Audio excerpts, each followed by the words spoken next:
విశాఖ మధురవాడలో వివాదాల్లో ఉన్న వీఎంఆర్డీఏ స్థలాన్ని చేజిక్కించుకునేందుకు కొంతమంది ప్రైవేట్ వ్యక్తులు యత్నం. అర్ధరాత్రి సమయంలో గోడలు నిర్మాణం చేసేశారు. ఎన్నికల సమయం కావడంతో వందల కోట్ల విలువైన భూమిని చేదెక్కించుకునేందుకు ప్రయత్నం.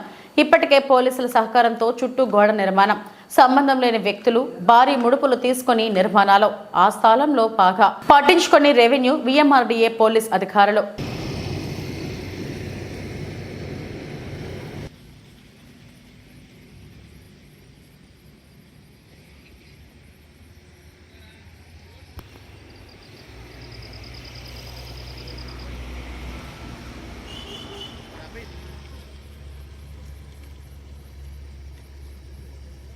నీ వెంట ఉన్నాడు.